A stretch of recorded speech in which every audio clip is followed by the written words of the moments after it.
안녕하세요. 오늘 저희 손에는 한 시민이 보성군에 제기한 상당히 구체적인 민원 문서가 하나 있습니다. 네, 이게 바로 노인 의료 돌봄 통합 지원 시범 사업에 관한 건데요. 특히 그 스마트 통합 돌봄 자원 매칭 시스템 구축 계획, 여기에 대해서 아주 날카로운 질문들이 담겨 있더라고요. 네, 맞습니다. 아주 상세한 질문들이었죠. 이 문서가 2025년 8월 9일에 접수된 건데 보면 이 시민분은 사업 계획에서 뭐랄까 AI나 IoT 같은 핵심 기술들이 빠진 거 아니냐 이런 걱정을 하시면서 무려 7가지나 질문을 던지고 계세요. 네, 그렇죠. 그래서 오늘 저희는 이 질문들 한번 따라가 보면서 보성군 계획의 실제 내용은 뭔지 또 시민의 우려와는 왜 좀 달라 보이는지 그 지점을 한번 좀 파헤쳐 보려고 합니다. 좋습니다. 바로 시작해 볼까요? 네. 첫 번째 질문은 이거예요. AI 기술 도입이 어려운 특별한 이유라도 있냐는 겁니다. 이분 생각에는 AI가 노인 통합 돌봄에 꼭 필요하다 이렇게 보시는 것 같아요. 네, 근데 이게 흥미로운 게요. 이 질문에 대한 답이 사실은 바로 이 문서 안에 이미 나와 있다는 점입니다. 그래요? 네, 자료를 보면 오히려 스마트 통합 돌봄 AI 시스템 구축, 이게 사업의 핵심 목표 중 하나라고 딱 명시가 되어 있어요. 그러니까 AI를 어르신 상태 모니터링이나 맞춤형 상담 제공, 돌봄 자원 매칭, 심지어 응급 상황 예측하고 대응하는 데까지 활용하겠다. 이렇게 나와 있거든요. 흠, 그러니까 빠진 게 아니라 사실상 중심 기술인 셈이죠. 그렇군요. 아니, 그럼 계획의 핵심인데도 시민 입장에서는 이게 빠진 것처럼 느껴졌다는 거네요. 이게 단순히 정보 전달의 문제일까요? 아니면 혹시 계획이 좀 불분명했다고 볼 여지도 있을까요? 충분히 그럴 수 있다고 봅니다. 계획서에 쓰인 용어나 설명 방식 같은 게 일반 시민분들께는 좀 어렵거나 좀 추상적으로 느껴졌을 수도 있죠. 예를 들어 AI 시스템 구축이라고는 적혀 있어도 구체적으로 어떤 기능이 어떻게 돌아갈 건지 이런 그림이 잘 안 그려지면 계획이 없나 보다 이렇게 오해하실 수도 있는 거니까요. 네, 그럴 수 있겠네요. 자, 그럼 다음 우려로 넘어가 보죠. 실시간 정보 공유 시스템, 그리고 또 사생활은 보호하면서 어르신 활동 패턴을 파악할 수 있는 홈 IoT 센서 설치 계획, 이런 게 누락된 것 같다는 지적인데요. 네, 사실 이건 정말 중요한 부분일 텐데요. 어르신 댁내 활동 파악이요? 그렇죠. 이 부분 역시 문서상 계획에는 분명히 포함되어 있는 걸로 보입니다. 사업 이름 자체에도 매칭 시범 사업이란 말이 들어가고 또 AI, IoT, 스마트 케어라든가 스마트 통합 플랫폼, SSP 같은 용어들이 나오거든요. 네네. 이걸 통해서 24시간 실시간 모니터링, 그리고 최적의 돌봄 자원 매칭, 또 어르신 활동 패턴 파악 기능 이런 걸 제공하겠다고 명시하고 있습니다. 개인정보 보호 방안도 고려한다고 하고 있고요. 그러니까 기술 자체는 계획되어 있긴 한데 어쩌면 이 시민분은 이게 과연 제대로 작동할까? 내 사생활 침해 없이 안전하게 관리될까? 이런 어떤 실제 구현에 대한 걱정이 더 크셨을 수도 있겠네요. 맞습니다. 스마트 플랫폼이란 말이 어떻게 보면 너무 좀 포괄적이어서 그 실체가 좀 불분명하게 느껴지기도 하잖아요, 사실. 네, 정확해요. 특히 사생활 보호 같은 민감한 부분은 기술적인 구현 방안이 얼마나 구체적이고 또 신뢰성 있게 제시되느냐 이게 중요하겠죠. 계획 단계에서 그냥 언급만 하는 걸로는 시민들의 우려를 완전히 해소하기는 좀 어려울 수 있습니다. 그렇겠네요.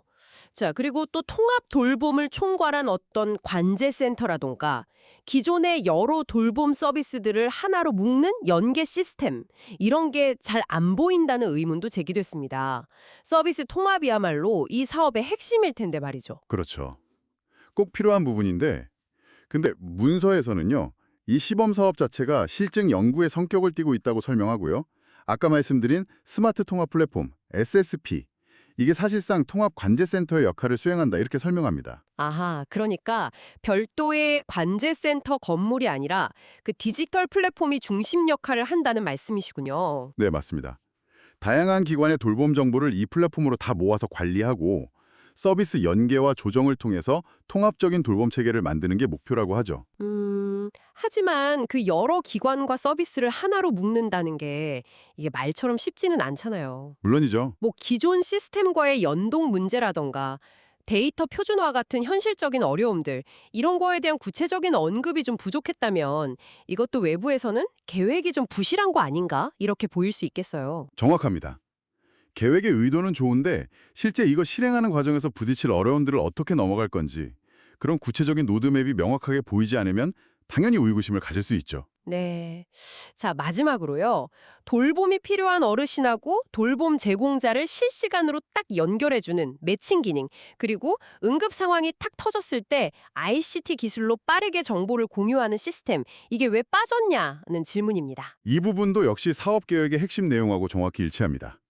문서에는 최적 매칭, P2P 돌봄 매칭 같은 기능이 명시되어 있고요. 네. 그 SSP를 통해서 어르신의 활동 정보를 실시간으로 파악하고 만약 응급 상황이 발생하면 119랑 연동해서 신속하게 대응하는 시스템, 이걸 구축하겠다고 나와 있습니다.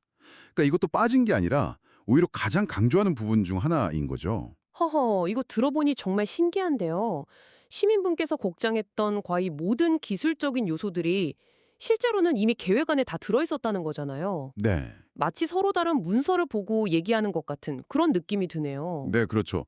오늘 살펴본 이 민원과 그에 대한 답변 자료, 이게 참 중요한 점을 시사해 주는 것 같아요. 분명히 계획에는 포함되어 있는데 왜 시민에게는 이게 빠진 것처럼 보였을까? 맞아요. 그게 핵심이죠. 결국 공공 프로젝트, 특히 이런 첨단 기술을 활용하는 복지 사업에서는 계획된 내용을 시민 눈높이에 맞춰서 얼마나 명확하고 투명하게 전달하는가, 이게 정말 중요하다는 걸 보여줍니다. 맞습니다. 정보 자체는 존재하지만 뭐랄까 접근성이 떨어지거나 소통 방식에 문제가 있다면 그건 없는 거나 마찬가지일 수 있겠죠. 여러분께서도 한번 생각해 보실 지점인 것 같습니다. 잘 짜인 계획만큼이나 중요한 것이 바로 그 계획을 사람들에게 제대로 알리고 또 공감대를 얻는 과정, 이게 아닐까요? 네, 그 과정이 정말 중요하죠. 오늘 분석은 여기서 마무리해야 할 것 같습니다.